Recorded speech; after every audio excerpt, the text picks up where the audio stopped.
Jadi kita dapat ilmu baru nih ya.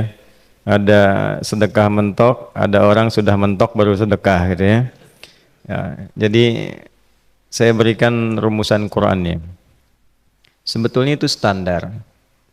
Yang paling standar di dalam ujian Allah kepada manusia supaya ada nilai rasa dalam diri kita bahwa kita itu punya Allah. Itu poin tertingginya. Nah, biasanya pada titik-titik tertentu oleh Allah itu dihilangkan semua potensi-potensi dari makhluk sehingga kita bisa merasakan kenikmatan langsung untuk berinteraksi dan mendapatkan anugerah dari Allah. Itu titik tertingginya.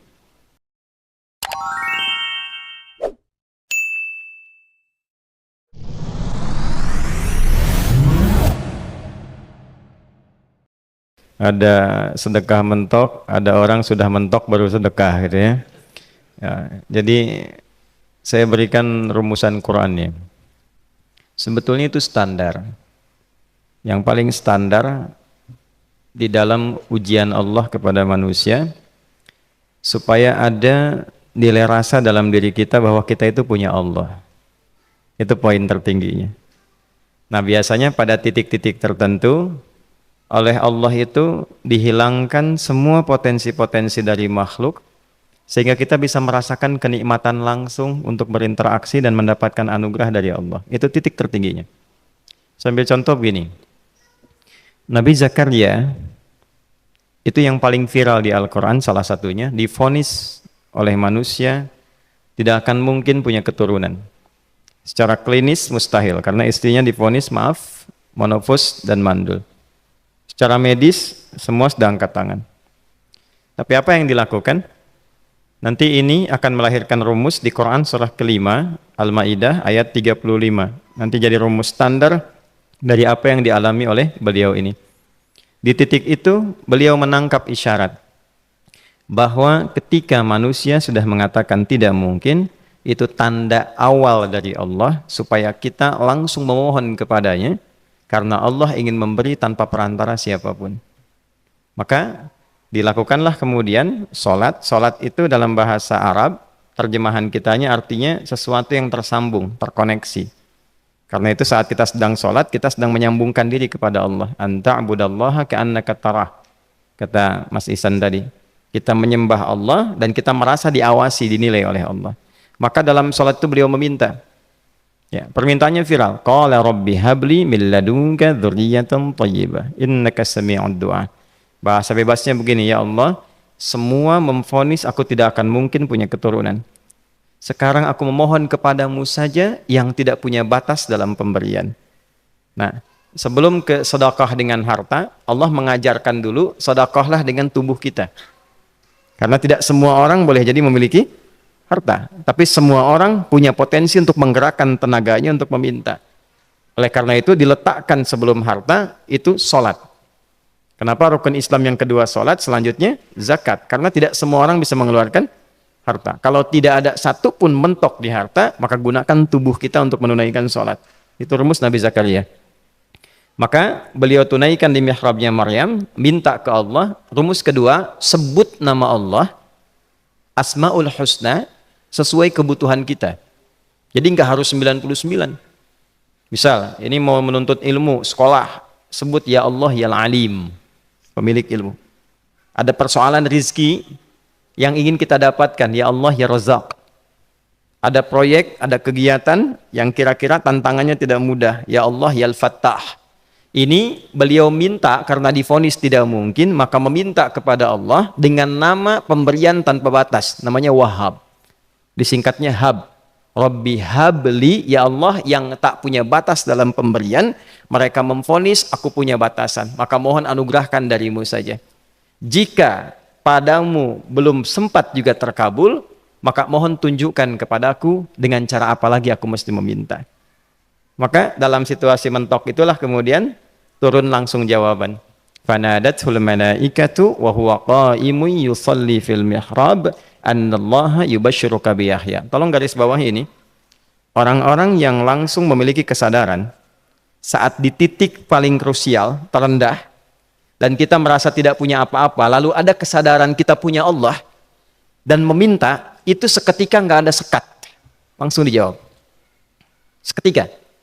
Nah, karena itu, biasanya di momen tertentu, setiap kita itu pasti mengalami peristiwa itu. Apapun bentuknya. Nah itu kalau sudah sampai ke situ, itu kode. Jadi di Islam itu nggak ada pesimis. Ya, tidak ada pesimis. Dan jangan pernah melarutkan diri pada sebuah vonis. Sudah, ini nggak mungkin. Nggak akan dikabulkan. Nah itu jebakan setan. Karena declare pertama iblis, ketika melakukan kesalahan, itu kalimatnya jelas. Ana khairum minhu khalaqtani min narin wa khalaqtahu ya min tin. Saya lebih hebat, lebih bagus. Allah nggak mungkin, sudah nggak mungkin ada ampunan lagi. Jadi diteruskan kesimpulan ini karena nggak mungkin katanya diampuni, ya sudah bermaksiat saja. Karena nggak mungkin dikabul, ya sudah pesimis saja. Padahal di titik itu Allah sedang membuka, temukan kata itu, temukan hubungan itu, minta itu tanpa sekat. Maka seketika malaikat turun menyampaikan doamu dijawab. Itu sedang berdiri, baru selesai doa, belum selesai sholat, belum salam. Turun malaikat mengatakan, Allah kasih kabar, kamu akan punya anak, langsung namanya dari Allah Yahya. Jadi Yahya itu pemberian Allah. Ya, pemberian Allah. Yahya artinya hidup. Yang mustahil menurut manusia. Lahir seorang bayi dari rahim perempuan yang divonis menopause dan mandul, kata Allah, jadi dan hidup. Nah, rumus itu nanti terus dialami oleh para nabi, puncaknya di era Nabi Muhammad SAW, nanti melahirkan panduan di Quran surah 5 ayat 35. Ya ayyuhalladzina amanu ittaqullaha wabtaghu ilaihil wasilah. Perhatikan kalimatnya dengan detail ya. Hei semua orang yang masih merasa punya iman. Tuh iman kita disentuh. Jadi kalau mengalami persoalan di titik nadir, terendah, itu yang disoal oleh Allah imannya dulu. Kamu masih punya iman nggak? Orang beriman nggak mungkin pesimis. Orang beriman nggak akan putus asa. Orang beriman nggak akan bunuh diri. Imannya ditanya dulu. Katanya kau beriman, iman kamu di mana? Kalau masih punya iman, kata Allah, ini ujian dari saya, supaya kamu nyebut saya. Katanya ingin mendekat, kata Allah kan.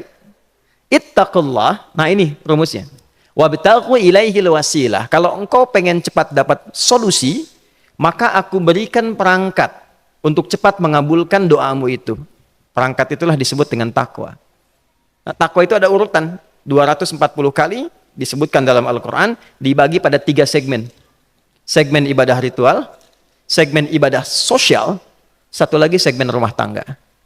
Ya, karena itu tinggal cari aja di ibadah ritual, misalnya sholat, bangun tahajud malam, minta sama Allah, dekatkan diri kita. Salah satu kasusnya Nabi Zakaria. Ya, itu poin yang pertama. Yang kedua nanti ada maliyah sosial, itu yang tadi dipraktekkan, sedekah dengan harta.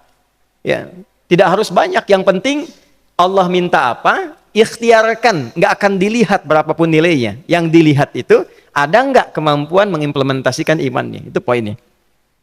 Titik itu, ya. Yang ketiga nanti di keluarga. Urutan pertama orang tua. Kata Ibnu Abbas radhiyallahu taala anhuma, tidak ada satupun aku melihat amalan tertinggi yang menarik perhatian Allah untuk memberikan ampunan pada orang taubat atau mengabulkan doa dengan cepat kecuali berbakti pada orang tua. Dan kisahnya viral sekali di Al-Bukhari, 3 orang terjebak dalam gua, kemudian tertutup batu besar karena berteduh hujan, tapi tertutup batu besar. Lalu ketiganya mendorong, tidak pernah bisa mengeluarkan tenaga yang mampu mengeluarkan mereka dari batu itu. Gak bisa gerak. Satu di antara 3 orang ini mengusulkan, sudah, ini tanda dari Allah. Jangan gunakan kekuatan kita lagi, kita diminta menggunakan kekuatan yang Allah berikan. Coba kita cari amalan rumus takwa tadi.